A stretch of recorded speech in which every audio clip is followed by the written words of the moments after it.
오늘 본문 15절 말씀을 다 같이 크게 한번 읽겠습니다. 시작. 그런즉 너희가 어떻게 행할지를 자세히 주의하여 지혜 없는 자 같이 하지 말고 오직 지혜 있는 자 같이 하여. 아멘. 사도 바울은 지금 감옥에 있습니다. 너무 어려운 생활을 하고 있어요. 고난에 정말 이 아픔을 겪고 있으면서도 에베소 교인을 향해서, 저와 여러분을 향해서 이렇게 간절하게 말씀합니다. 돈을 많이 벌어라, 출세라고 말씀하지 않아요. 잘 살아라, 이렇게도 말씀하지 않아요. 오직 지혜 있는 인생이 되라. 지혜 있는 인생이 되라. 오늘 하나님께서 저와 여러분에게 말씀하시는, 아들아 딸아, 지혜 있는 인생을 살아라. 그러면 도대체 지혜 있는 인생이란 어떤 인생을 말하는 겁니까? 1번을 다 같이 읽겠습니다. 시작. 세월을 아껴야 합니다. 아멘. 세월을 아끼라는 말은 시간 관리를 잘하되, 악한데, 어리석은데, 쓸데없는데 사용하지 말고 늘 하나님이 기뻐하시는 시간을 잘 사용해서 의미 있는, 가치 있는 인생을 살아라, 그런 말씀인 줄로 믿습니다. 여러분 생각해 보세요. 하나님이 우리에게 주신 선물 가운데 가장 복된 선물 중에 하나는 시간이라는 선물이에요. 누구에게나 다 공평하게 주신 거예요. 그러나 여러분 그거 아셔야 합니다. 오늘 이 하루라고는 시간은 어제 수많은 사람이 돌아가시면서 단 하루만이라도 더 살았으면, 단 하루만이라도 그렇게 소원했던 하루를 우리가 살아가고 있는 거예요. 그러므로 여러분, 우리가 이 시간을 누리고 살아있는 것 하나님께 감사해야 될 줄로 믿습니다. 여러분은 어떻습니까? 여러분의 지나온 날을 한번 조용히 생각해, 내가 무엇에 시간을 그렇게 투자했을까? 내가 오늘을 살아가면서 시간의 소중함을 얼마나 깨닫고 살아갑니까? 혹시 여러분 이분을 아십니까? 사진 한번 보세요. 이분이 누구시죠? 고 공병우 박사님이십니다. 이분 앞에 뭐가 놓여 있어요? 한글 타자기입니다. 우리나라 최초로 한글 타자기를 발명하신 분입니다. 이분은 1905년에서 태어났고 1995년에 돌아가셨습니다. 딱 90년 살았어요. 그런데 놀라운 것은 이분은 소년 때 가졌던 그 꿈을 90살에 돌아가실 때까지 똑같은 열정으로 똑같이 살았대요. 나이 드시면서 함부로 헛되게 안 살았다는 거예요. 마지막 죽는 순간까지 일을 손에 놓지 않고, 어렸을 때 그 꿈을 가지고 시간이 생명이다, 그래서 열심히 시간을 소중하게 사용했다는 것입니다. 우리나라 최초의 안과 의사입니다. 한글 기계와 운동에 앞장섰습니다. 그는 10년 전에 돌아가시기 전에 유언했습니다. 자기 시신을 의과대학에 기증해서, 장기 다 기증해서 해박교실에 들여서 후세에 도움이 되도록 해라. 그리고 바쁜데 내 장례식에 참여하지 말라고. 다 바쁜데. 여러분, 그분은 늘 시간이 중요하게 살았대요. 그래서 말입니다, 얼마나 시간을 중요하게 생각했느냐 하면, 자기 아들이 결혼해서 며느리가 돌아가는데 며느리에게 패백 받는 거, 이거 시간 낭비고 귀찮으니 우리 악수하고 끝내자. 낮에 결혼식 하면 결혼식에 참여도 안 했답니다. 바쁜데 뭘 낮에 결혼. 참 재밌는 것은요, 그분은 누구와 약속을 해서 5분 늦게 오면 그 사람 다음부터는 절대로 안 만난대요. 시간이 중요하게 생각하는 사람은 대화도 안 했다는 거예요. 그리고 자기 직원들이 지각하면 지각한 것만큼 월급에서 깎는다는 거예요. 철저했습니다. 넥타이 매는 것이 시간 낭비라고 생각해서 평생 넥타이를 매지 않았다고 그래요. 양말 신는 것도 시간 걸린다 해서 양말 목을 다 잘랐다고. 여러분, 이분은 더 놀란 게 평생 구두를 신지 않았습니다. 구두 주걱 하는데 시간 걸린다. 그래서 구두를 다 잘라가 슬리퍼로 만들어서 신고 다녔대. 지독한 분입니다. 그러면 이분이 그렇게 광적으로 시간을 아낀 이유가 무엇일까요? 어떻게든 시간을 세이브해서 어떻게 하면 국민들이, 백성들이 한글을 좀 더 쉽게 접할 수 있을까? 손쉽게 좀 빨리빨리 할 수 있을까? 그래서 발명해서 한글 타자기도 만들고 시각장애인들을 위해서 타자기를 개발해서 많은 장애인들에게 도움을 줬어요. 그렇게 시간에 열심으로 생명을 걸고 지키고 아끼면서 이웃을 위해서, 어려운 사람을 위해서 평생을 죽는 날까지 일하고 공부했다는 것입니다. 그러면 여러분, 시간 관리를 잘한다는 건 어떤 의미입니까? 여러분 아셔야 합니다. 정확하게 산다고 해서 행복한 게 아닙니다. 시간의 중요성은 정확성이지만 정확하다고 행복한 건 아니에요. 여러분에게 소개하겠습니다. 여러분, 그래서 정확한 것을 중요하게 생각하는 민족이 스위스, 독일, 일본입니다. 우리 시계가, 비싼 시계는 어느 나라 겁니까? 스위스 시계죠. 또 일본의 시계는 아주 비쌉니다. 인정합니다. 왜 그럴까요? 그 사람들은 시간의 소중함을 생명으로 알기 때문입니다. 일본 사람들 약속 철저하게 지킵니다. 그래서 언젠가 1초도 안 틀리는 시계를 일본이 발명해서 대박친 경험도 있습니다. 그러나 여러분, 그렇게 정확하게 사는 게 행복한 거 아니에요. 여러분 보세요. 2005년 4월 25일 일본이 자랑하는 신간센, 그래서 일본 효교현에서 열차 탈선 사고가 났습니다. 100명이나 되는 수많은 사람이 목숨을 잃었습니다. 왜? 그날 그 열차는 1분 30초 늦었습니다. 그 몇 초를 중요하게 생각하기 때문에 이 기관사들이 그걸 지키려고 열심히 밟다가 과속하다가 탈선한 것입니다. 엄청난 참사가 일어났습니다. 그렇게 정확한 것이 행복한 게 아니에요. 두 번째로 여러분, 효율적이라고 해서 다 행복한 게 아닙니다. 물론 시간을 효율적으로 써야 합니다. 그러나 효율이 인생의 행복이 아닙니다. 여러분, 효율성 하면 미국 사람들입니다. 아주 실용적으로 사고합니다. 여러분, 미국 사람들 보십시오. 휴가 가서는 철저하게 놉니다. 그러나 출장 가서는 절대로 놀지 않습니다. 회사 일을 위해서는 피자를 시켜 먹어도 회사 일이 우선하는 공과사가 분명합니다. 절대 회사에 해를 끼치는 일을 하지 않습니다. 그게 효율적인, 실용적인 거예요. 그러나 여러분, 미국이나 일본 사람들이 행복합니까? 그렇게 선진국의 사람들이 행복합니까? 아닙니다. 가난한 나라에 비해서 훨씬 행복 지수가 떨어집니다. 자살률도 많고요, 우울증 환자, 마약, 알코올 중독자가 얼마나 많은지 모르겠습니다. 저는 우리나라에 와서 깜짝 놀랐습니다. 늘 여러분에게 말씀드리지만 내가 감격하기 때문에 그래요. 이렇게 대한민국이 살기 좋고요, 이렇게 이 고속도로가 잘 돼 있는 나라는요, 대한민국밖에 없습니다. 별로 아멘도 안 하신다.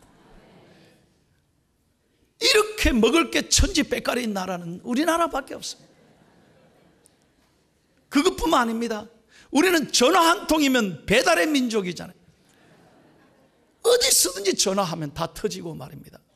전화하면 다 갖다 주고, 이런 민족이 어디 있습니까? 우리나라 굉장히 잘 삽니다. 여러분 아셔야 합니다. 너무너무 편리합니다. 그러나 여러분 행복합니까? 오늘 우리가 살아가는 이 세상이, 대한민국이 이렇게 잘 살고 이렇게 효율적인데, 편리한데 행복하냐 이 말이에요. 여러분, 인천공항에 한번 가보십시오. 세계에서 말입니다, 제일 빨리 나가고 제일 빨리 들어오고 제일 빨리 짐 찾는 나라는 대한민국입니다. 가보시라니까요.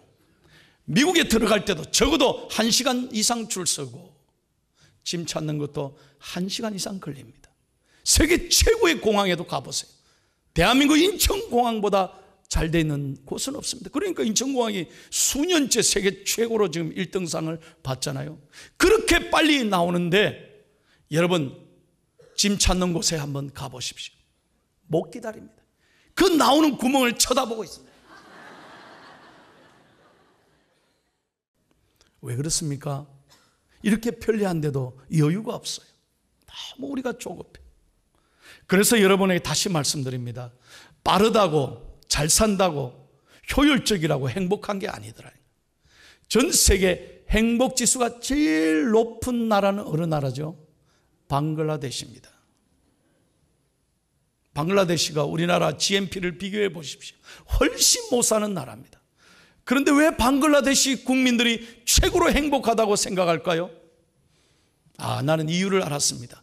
나라 이름이 좋습니다. 방글방글방글방글하다. 그 국민들은 남의 것을 부러워하지 않습니다. 없다고 짜증내지 않습니다. 그저 있는 것에 감사하고 기쁘게 사니까. 사실은 우리나라가 방글라데시 가보면 너무 불편한데 오히려 그 국민은 불편하게 생각 안 하는 거예요. 그러니까 세계 최고로 행복지수가 높은 것입니다. 사랑하는 여러분, 오늘 지혜롭게 살아라는 말은 빨리빨리 살아라, 정확하게 살아라, 그런 말이 아닙니다. 속도보다는 방향이 중요하고 성공이 아니라 가치 있는 인생을 위해서 의미 있는 인생을 살아라, 그 말씀인 줄로 믿습니다.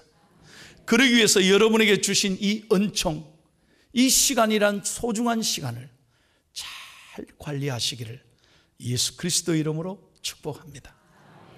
두 번째로 말씀합니다. 지혜로운 인생이 되기 위해서는 다 같이 읽겠습니다. 시작. 오늘 본문 17절을 읽겠습니다. 17절 시작. 그러므로 어리석은 자가 되지 말고 오직 주의 뜻이 무엇인가. 우리 신앙생활이 여기에 의미가 있습니다. 하나님의 뜻이 어디에 있을까? 다른 것에 마음을 뺏기고 사지 마세요. 어렵고 힘들고 속상할 때마다, 내 생각대로 안 될 때마다 하나님의 뜻이 어디에 있을까? 늘 생각하고 기도하라는 것입니다. 여러분, 우리가 지혜로운 인생이 되기 위해서 세 가지를 여러분에게 잠깐 말씀을 드립니다. 첫째로, 우리 인생에 끝이 있음을 늘 기억하고 살아야 합니다. 저는 지난 주간에도 우리 교회 환자들을 다 한 바퀴 돌아봤습니다. 깜짝 놀랐습니다. 평생 건강하게 사셨는데 어느 날 갑자기 수술을 했습니다. 암이 찾아온 거예요. 어떤 분은 건강하셨는데 치매에 걸려 있어서 요양 중에 계시더라고요. 가슴이 참 아팠습니다. 여러분, 내가 건강한 게 계속 건강하실 줄 아세요? 착각하지 마세요. 내가 영원토록 이렇게 살 것처럼 절대 생각하지 마세요. 인생 끝이 있는 거예요. 그러므로 늘 여러분, 하나님 앞에 서는 그날을 생각하면서 하루하루 자기를 돌아보고 인생의 의미를 찾고 믿음으로 살아갈 때 우리는 보다 더 겸손하고 자기를 낮추고 하나님의 뜻을 이루며 살아가게 되는 줄로 믿습니다. 인생은 짧아요. 정말 짧은 인생입니다. 아무것도 아닌 거예요. 그러므로 여러분, 짧은 인생인 것을 늘 기억하고 오늘 하루를 살아가되 열심히 사시고 사랑하며 살아가시고 하나님의 뜻을 이루며 살아가기를 예수님의 이름으로 축원합니다. 두 번째, 우선순위를 분명하게 하셔야 합니다. 여러분, 인생은 우선순위를 무엇을 하느냐에 따라 다릅니다. 일본 사람들이 최고로 존경하는 매출의 신이 있습니다. 일본 직장인의 우상이라 그래요. 이 사람은 바로 무사시노라는 주식회사예요. 고요마 노부루라는 사장입니다. 이분이 손대면 다 대박 터지는 거예요. 근데 이분이 그런 얘기를 했습니다. 인생은 선택과 집중의 싸움이다.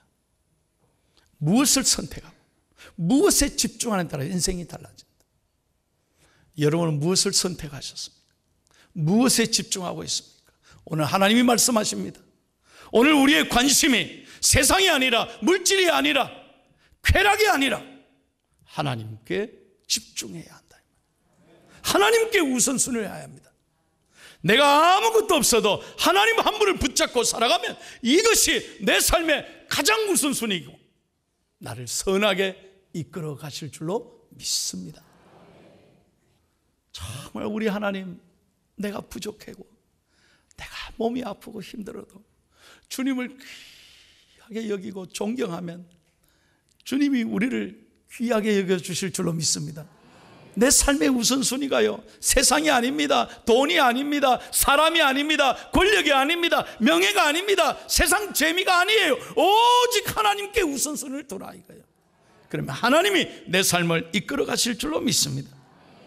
로마서 12장 2절을 다 같이 읽겠습니다. 시작.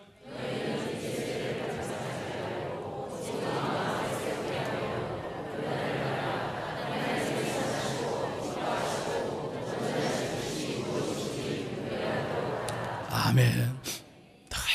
그래서 아침에 일어나서 여러분, 이 세대는 전부 재미에 빠져 있어요. 쾌락에 빠져 있다니까. 그런데 그런 데 마음을 두지 말고 하나님이 내가 어떻게 살기를 원하십니까? 아침에 기도하면서 하나님, 내가 오늘도 할 일, 내가 만날 사람들 축복해 주시고 내가 하나님께 영광 돌리는 하루가 되게 해 주옵소서. 기도하고 시작하는 거예요. 그게 지혜로운 인생. 세 번째입니다. 여러분, 지혜로운 인생은 의미 있는 삶을 만들기 위해서는 어려운 사람에게 나누고 베풀 수 있어야 돼요. 저는 여러분 신앙생활한 걸 잘 보잖아요. 하나님이 주신 은혜, 지금까지 베풀으신 은혜 늘 입으로는 감사하는데 그 감사를 나누지 못하는 거예요. 너무 이기적이게 자기밖에 몰라요. 하나님 기뻐하실까요? 오늘 우리의 최고의 관심이 뭡니까? 건강 아닙니까? 여러분, 성인병의 가장 문제가 뭔지 아세요? 이 살찌는 거, 비만이거든요. 비만이 심하면요, 당뇨병, 혈압, 고혈압, 심장질환. 그래서 우리는 이 어떻게든 살 빼려고 얼마나 노력하고 다이어트 하는지 몰라요. 그걸 보면서 제가 생각한 게 있어요. 하나님 앞에서 영적 비만은 왜 생각 못할까? 우리 육신의 비만은 이렇게 조심하는데 영적 비만에 걸려가 자기 욕심, 자기밖에 몰라요. 제가 조금 전도 말씀드렸죠. 늘 교회 오면, 수십 년 교회 오면 늘 자기만 달라고, 하나님 이거 해결해 달라고 늘 자기만 기도하고 자기 소원만 빌고 남의 어려움은 한 번도 생각 안 하고 나누고 베풀지 않는다면 자기보다 더 어려운 사람이 얼마나 많은데 지금까지 받은 은혜는 다 잊어버리고 눈앞에 조금 어려운 거 이것 가지고 하나님 앞에 투덜대고 원망한다면 그야말로 심각한 영적 비만이 아니겠나 이런 생각. 오늘 여러분 주님께 받은 은혜 감사하기를 축복합니다. 그리고 더 어려운 사람 생각하면서 조금이라도 나누고 베푸는 것, 이것이 지혜로운 인생이고 의미 있는 인생인 줄로 믿습니다. 설교를 마칠게요. 여러분에게 실제 있었던 얘기를 소개하겠습니다. 1880년 미국의 메릴랜드에 정말 가난해서 먹을 게 없어서 공부도 못하고 그래서 집집마다 물건을 팔아야 겨우 살아가는, 부모님도 안 계시고 너무너무 가난한 고학생이 있었어요. 어떤 집에 가서는 이제 두드려서 먹을 거라도 좀 달라고 얘기를 해야 오늘 밤을 어떻게 해결할 거 아니에요. 그래 문을 두드렸는데 어떤 예쁜 작은 소녀가 나온 거예요. 그 소녀에게 차마 자기가 먹을 걸 달라는 말은 못하고 물 한 잔 주세요. 물이라도 채우려고 배를. 물 한 잔 주세요. 그랬더니 소녀가 잠깐 기다리세요. 그러더니 부엌에 들어가더니요, 큰 잔에다가 우유를 가득 채워가지고 우유를 한 잔 갖다 주는 거예요. 그래 그 우유를 보니 얼마나 좋겠어요. 며칠간 굶었는데 그 서서 현관에서 우유를 팍팍팍 다 마시는 거예요. 우유로 머리 배가 부르잖아요. 너무 감사해요. 그래서 매번 그 소녀에게 인사하면서 우유값을 얼마나 드리면 되겠냐, 체면이 있으니까. 그래 소녀가 뭐라 하는지, 아니에요, 괜찮아요. 우리 엄마가요 늘 말씀하기를 남에게 친절을 베풀 때는 받으려고 생각하지 마라. 절대 돈을 받지 말라. 그러니 이거는 공짜예요. 아저씨가 행복했으면 좋겠어요. 그래서 이 청년이 우유 한 잔 받아 마시고 너무 고마웠어요. 용기와 희망을 얻고 그날로 자기 방에 가서 나도 도울 수 있는 사람이 돼야 되겠다 생각하고 열심히 공부를 하기 시작한 거예요. 10년이 지났습니다. 여러분, 이 고학생이 뭐가 됐느냐? 유명한 의사가 됐어요. 10년 뒤에 이 소녀가 자라서요 큰 병에 걸려가지고 동네 병원에 가니까 이건 안 된다. 메릴랜드 큰 병원으로 찾아가라. 그리고 가면 닥터 하워드 켈리라고 하는 박사가 있는데 그 사람을 찾아. 그 사람이 명의다. 제일 유명한 의사다. 그 사람을 찾아가라. 그 사람이라면 고칠 수 있다. 그래가지고 소녀가 찾아갔는데요, 소녀는 몰라봐요. 딱 하워드 켈리가 딱 보니까 10년 전에 자기에게 우유를 줬던 그 소녀인 거예요. 사랑받은 사람은 아는 거예요. 그래서 반가웠어요. 자기를 말하지 않고 괜찮다고, 잘 왔다고 그러고 모든 걸 다 최고로 사랑을 베풀어서 이 소녀를 다 수술받게 하고 제일 좋은 방에서 간호하게 하고 정성껏 돌봐주는 거예요. 이 소녀가 수술 잘 되고 완전히 완쾌해서 나왔어요. 그리고 원무과에 가서 돈을 이제 내려고 돈이 많이 들겠다 싶어서 걱정하면서 얼마 들었어요? 라고 물었더니 아가씨가 딱 보더니 아니에요, It's free. 우유 한 잔으로 모든 비용은 지불되었습니다. 은혜 되시면 아멘. 그때서야 이 소녀가 옛날에 10년 전에 우유 한 잔 줬던 그 학생이 이 의사 선생님이었구나 깨닫게 된 거예요. 여러분, 이 하워드 켈리가 누구냐? 미국의 메릴랜드의 존스 홉킨스 세계 최고의 병원의 창설자가 된 거예요. 은혜 되시면 아멘. 여러분, 이렇게 사랑을 받아서 그는 훌륭한 의사가 돼서 남에게 베푸는 사람이 된 거예요.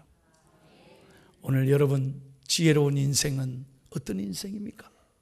자기만 생각하고 아무렇게나 세상 쾌락을 위해 쫓아가는 삶이 아니에요. 여러분의 시간을 잘 관리해서 하나님이 기뻐하시는 시간 많이 드릴 수 있기를 바랍니다. 하나님의 영광을 위해서 살아가기를 바랍니다. 의미 있고 가치 있는 데 시간을 투자하기를 바랍니다. 또 어려운 사람, 가난한 사람을 위해서 도와주고 나누는 인생이 가치 있는 인생이 될 줄로 믿습니다. 우리 중앙교회 성도님들이 이 같은 인생을 살아 하나님 앞에 다 칭찬받고 인정받고 상급 받으시기를 예수님의 이름으로